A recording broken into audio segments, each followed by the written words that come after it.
Hello, this is Nicole Armand, and I'm making a video for the online certification training.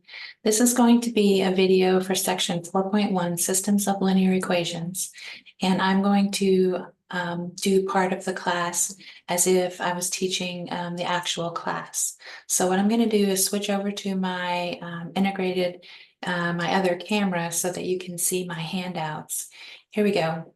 So this is what the students would use. It's posted online. This is the blank one. The instructor one has my notes already filled in. So students, you can fill in these as you go, as we go, as I will do as we go through these examples and guided practice. Or you can print the one that is already filled in and you can follow along. The choice is up to you. Now, in the last section, we learned how to graph a single equation and a single inequality which had a single line and two variables. This time, we want to move on to a system of linear equations, which is more than one equation. And the solution to these equations is going to be an ordered pair. That is to say, it's where the two lines intersect on the graph. And it only works if the coordinates x and y satisfy both equations exactly. There are three kinds of systems of equations. There is a system that has one unique solution where the lines cross over at one point, and you're going to get an ordered pair, x comma y. This is called a consistent independent system. You have an inconsistent system where the two lines are parallel, and since they don't intersect anywhere, there's nowhere that they can have a solution. And this is called an inconsistent system. And then this one is called a dependent system.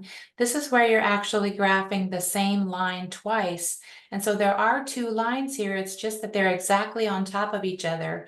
And so there are infinitely many solutions to this line. So this is the graphing method, which we have learned in the last section about how to graph equations. What we want to do now is learn how to solve these systems with algebraic methods. These algebraic methods are called substitution and elimination. We're going to go through some notes and examples and guided practice for you to work on this before we move on to the next section, which will be systems of inequalities, which will have shading. So here we go. The substitution method is outlined here, where you solve one equation for x in terms of y or y in terms of x. You substitute into the other equation. You solve the new equation. You substitute into the first equation for the remaining variable, and you state the solution as an ordered pair. The last step is always to check your answer in the original equations. So we're going to go on to the next page. And here are two examples. In example 1, we have a couple of equations. Notice that there are two equations and two variables, and we want to choose one of the equations to solve for one of the variables. In this case, we either want to solve the first equation for x or the second equation for y. When you're solving with the substitution method, you always want to look for a variable that has a coefficient of 1. So if I take equation 1, let's say that this equation is going to be the green one, and this equation is going to be, let me get another color, the green one. Oh, we already have green. How about red? Then I'm going to take the first equation and solve it for x by adding 4y to both sides. So that's going to give me x equals 4y plus, minus 17. I then substitute this expression for x into the other equation, and this is really important. You have to make sure that you substitute into the other equation, not the one that you solved for. Otherwise, everything is going to vanish and it's going to look like something crazy happened, which is kind of the case. So now we're going to take 3x plus y equals 1, And we're going to substitute, instead of x, we're going to put in 4y minus 17. So 3 parentheses is always used, 4y minus 17 plus y equals 1. Now we're going to solve a single equation in a single variable, which we learned in previous lessons. So we're going to distribute 12y minus 17 times 3. That's 21, that's 51, minus 51 plus y equals 1. Now I have variables on the same side of the equation that I can combine. 13y minus 51 equals 1. Then I add 51 to both sides. 13y equals 52. And then 52 divided by 13, let's see, that's going to be 4. So y is equal to 4. Now that we have our half of the equation, of the solution to the equations, and remember that this is only half.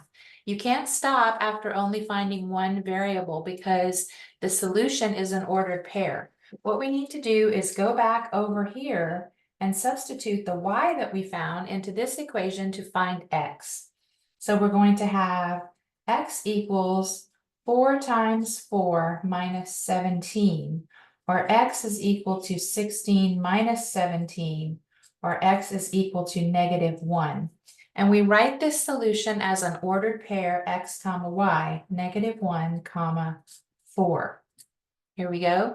So this second example, I want to do as a guided practice problem for you.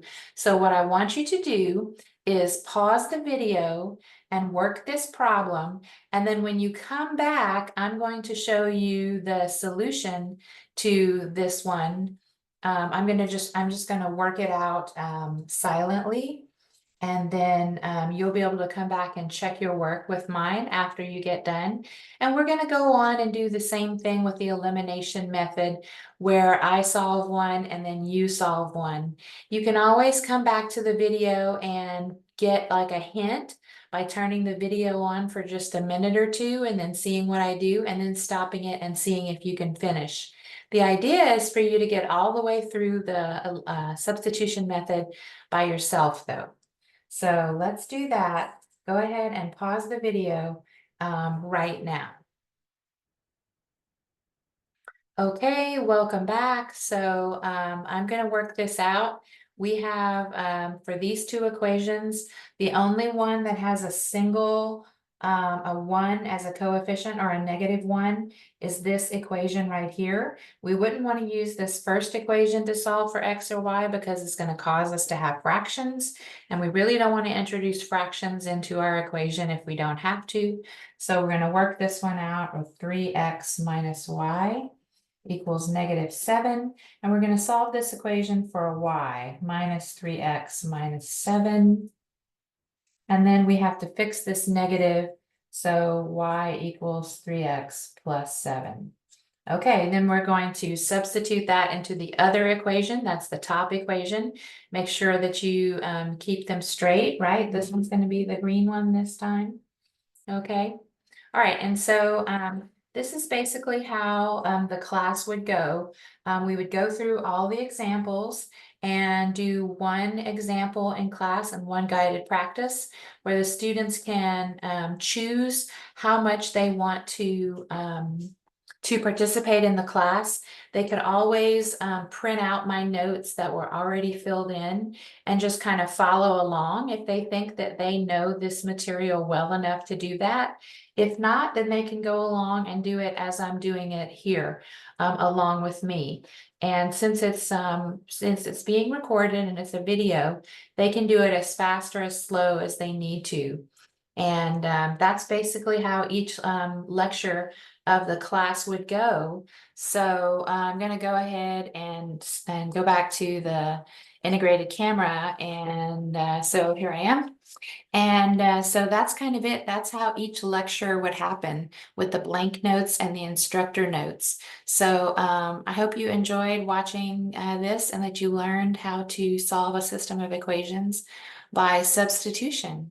So I'm going to go ahead and stop recording, and then I'm going to upload this to my course shell and give you an email.